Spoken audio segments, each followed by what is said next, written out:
Hoo-wee! Welcome back, my fellow fishos, to the channel. As you can tell, we're super pumped for another epic EP. As you can see, we're straight into it with some back-breaking stuff.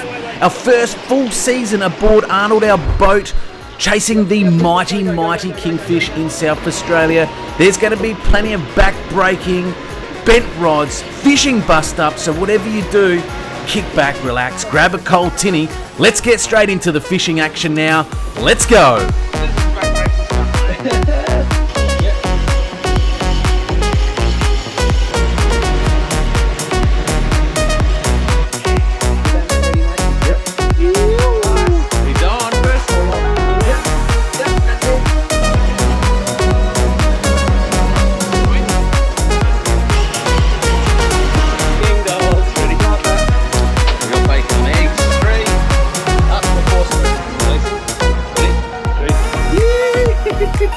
Love the king dogs. Ready? Right back. 3, 2, 1.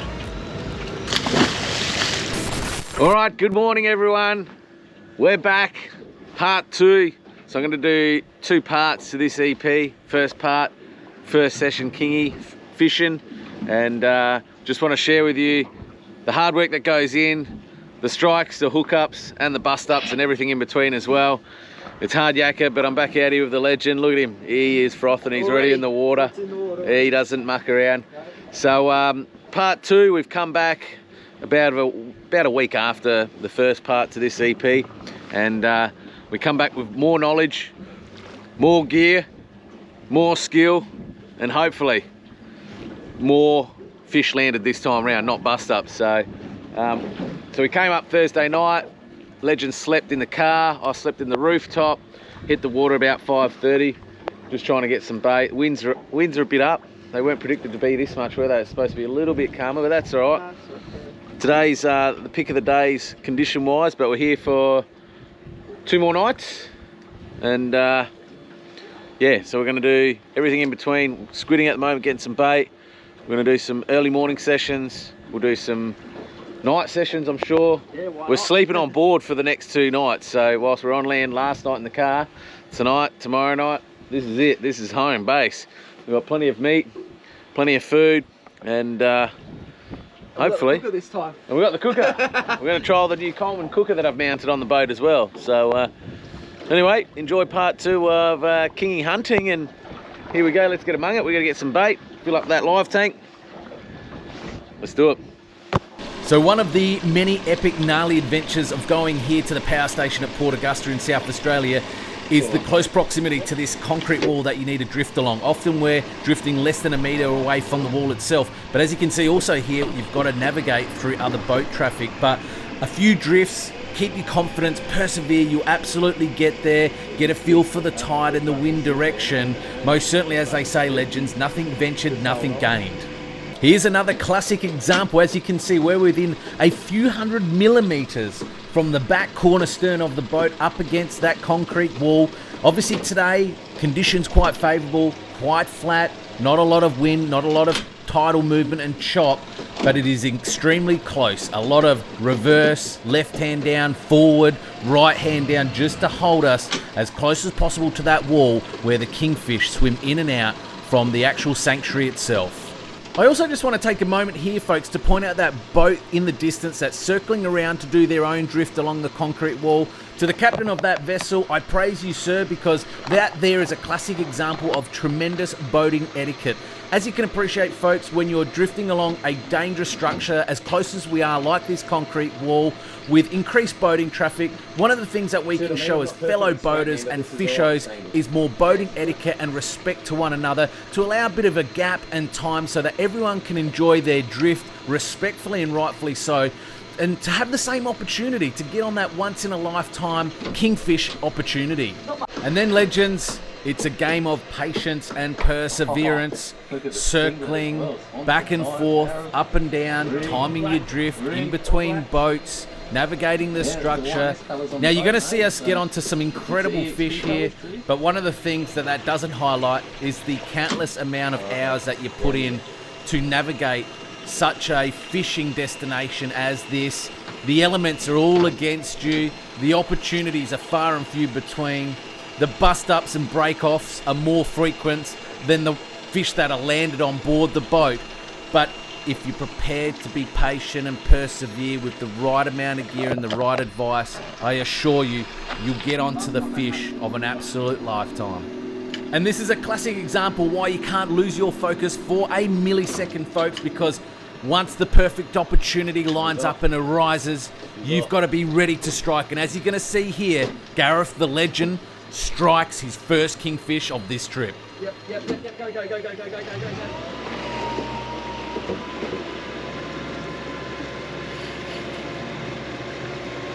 A fisherman's dream sound right there, the drag squealing, almost full lock on the 20,000 Saragossa, around about a 22 kilo of drag pressure right there. Enjoy this fight, folks.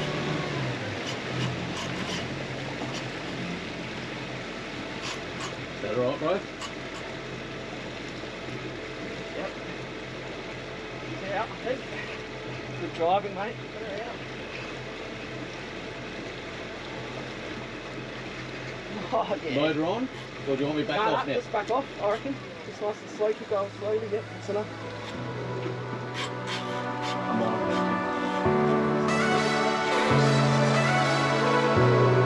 You're not holding me back, I know. You're not holding me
Lucky I didn't go to the gym yesterday.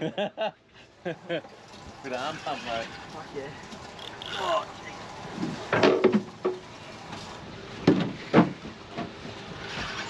It's like I'm doing all the drifts from now on. So as you can see, legends, it's a team game and a team sport. I'm as excited for Gareth to land this kingfish of his, and I'm working the deck to free up plenty of space so there's no trip hazards, but more importantly so he can work the fish side to side or any point in the stern of the boat, because this is the critical point in the kingfish fight where a fish is won or lost. And Gareth made a clever move before where he actually backed the drag off. We're in plenty of clear open water here for him to have the perfect opportunity to land his first mighty kingfish. Let's go, Gareth. You're doing a great job, legend.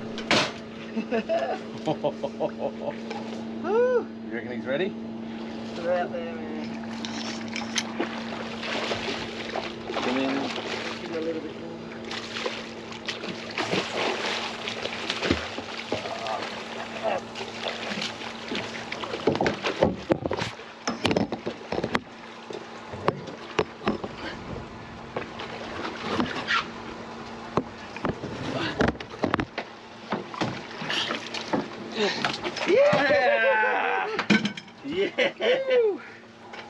The moment of exhilaration and celebration that I'm sure many of you fellow fishers can relate to for all the hours. This is a dream of some 10 plus years to make this happen and to see it all come together.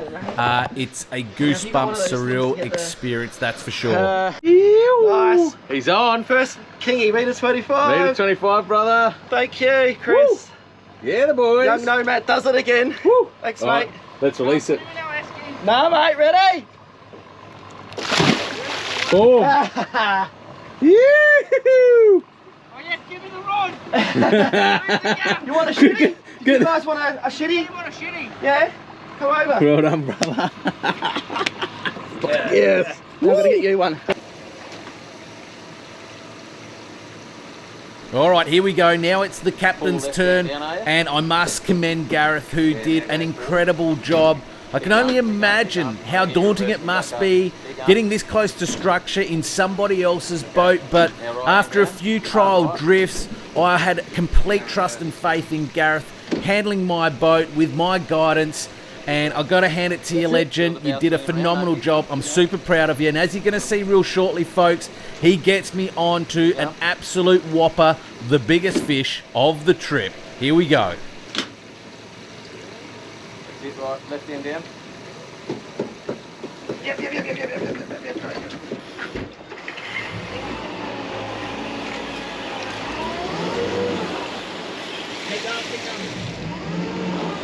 Wait.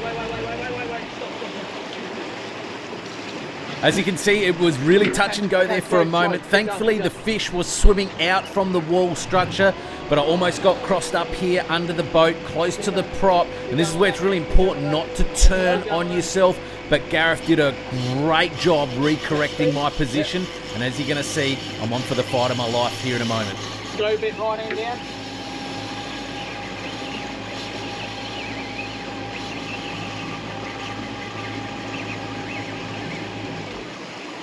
Happy with that? Keep going. Bit more? You happy with that? Bit more, a little bit more out there. Keep going a bit more. Okay. Alright. He's fighting 1, 2, we're fighting 1. Are we on? Is it filming? Yep. Sweet. Fuck yeah. That's landed. That's landed, fuck mother. Oh yeah. You want me to go forward a little bit more? Just watch him. I'll go this way. That's it, keep that pace, bro. Keep that pace. Happy with that? Yep. So as you can see, legends, the gear's absolutely buckling over, being tested to the max. That rod there, one of my favourites of all time, the Shimano T-Curve Deep Jig Spinning 400. It's a P4 to P6 rod, rated to 37 kilos, but being buckled over there like it's a light whiting P1 to P2 rod by the mighty Kingfish. I'm running a Saragossa 20,000 reel, the same as the legend, with 80 pound suffix 832. I've got around 150 pound shock mono leader through to about 200 pound to the hooks. Now we just sit back and hope for the best, and hope the taxman doesn't pay us a visit. Get that net ready, mate. Yep. Extend it out. I reckon he's still got fighting in there. Or do you want to grab the line and grab the tail on the line, or do you want to go with the net?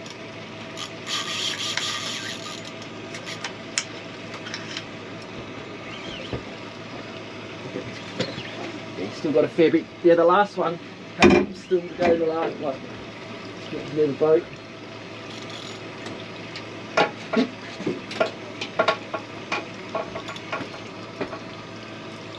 Yeah. Hey, what the kid?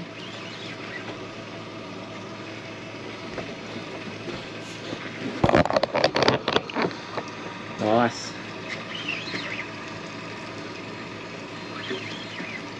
We'll have it. Probably have another thrusting in or two. You're probably glad you went the heavier jigging rod now.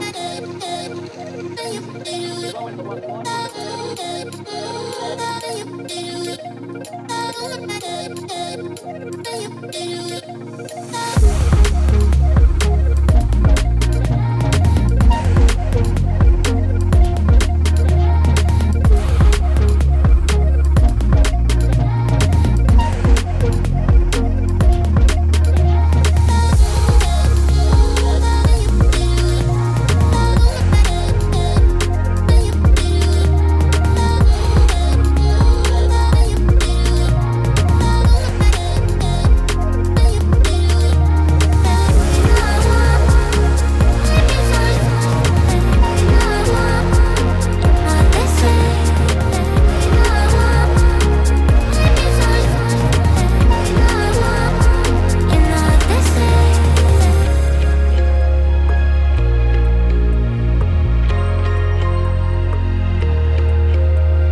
Ever so slight. That'll do you. Put the camera towards me, bro. Yep. There you go, mate.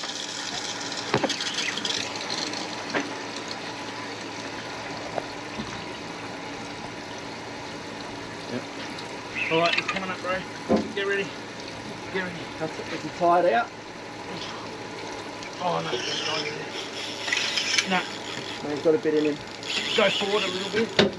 Just ever so slightly. The trick here, folks, is to never let the kingfish get too far forward from the Turn right stern end down. up towards the bow of the And then boat. forward. You really ideally want to keep the That'll do fish it. at the back of the boat, behind the stern, if anything, as much as possible.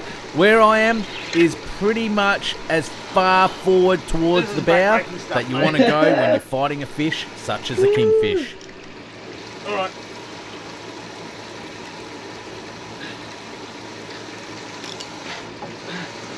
Hopefully this time she's Come on, fine. get ready, bro. Get ready, Whoa. bro. This is a monster. Nah, still got a little bit of go in him. This is a monster, bro. I know. This is a monster. Whoa! Dude. Holy shit! Holy shit! Mine was. Whoa! Let's wait. Oh, should we do netting? No, let's wait. You can't, bro. You're not Tie going to him be out, tie him out, tie him out. You go, just give him another minute or so. Fuck. Once he comes up sideways, then he'll be buggered. He's still got a bit of go in him. There's no point yet. Oh man. Keep going forward. Go forward a bit.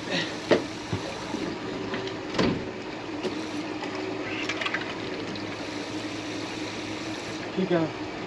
Keep going. Straighten up, straighten up. That'll do you. How you planning to grab this guy, man? Do you want me to grab the tail and you grab the line? Oh, bro. I'm fucked. Are ya? I'll grab the tail and you grab the line above the boy. You still got a bit in him. Fuck, it's massive. It was a huge squid. So as Gareth makes mention there, folks, this one was hooked on a large live squid, and as the saying goes, the bigger the bait, the bigger the fish, and that's definitely going to be the outcome here. But don't be deterred if you've got smaller squid or even dead bait. We caught plenty of kingfish on dead bait. In fact, Gareth himself stuffed a pilchard inside a dead squid tube and hooked on to another kingfish.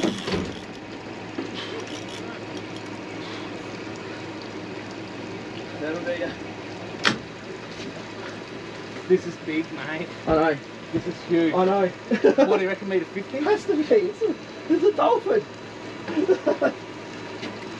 Oh, shit.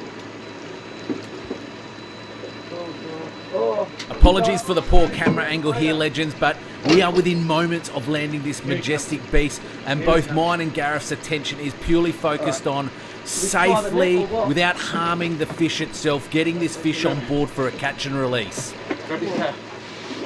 Grab his tail. Grab his tail. Grab his tail, Gareth. Grab the tail, Gareth. Grab the tail, Gareth. No. You got the tail? Grab the gills, just grab him under the gills, bro. Grab him under the gills, it's okay. It's okay. Grab him, lift, lift, lift, lift, lift. Yeah! Oh. Oh. Woo!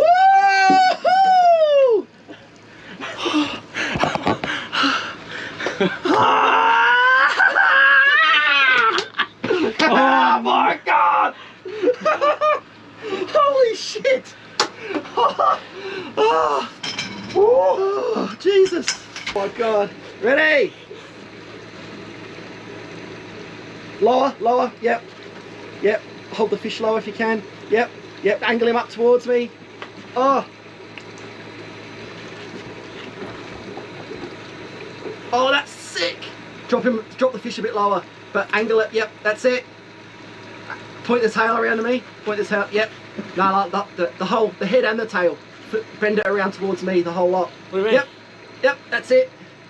Magical moments just like this can be incredibly rare and far and few between, and with hundreds of hours invested, most certainly thousands of dollars in gear and fuel to get to this point, you can see why it's so incredibly special to Gareth and I to really capture and savor this moment. Gareth doing a phenomenal job yet again on the camera, as we have full intentions to catch and release this beautiful fish so it can go into the water to mate or maybe spawn and most certainly fight another day. This fish measuring 1.63 m. We didn't have scales on the day, but going off the measurements, it's going to be between 30 and 35 kilo fish right there.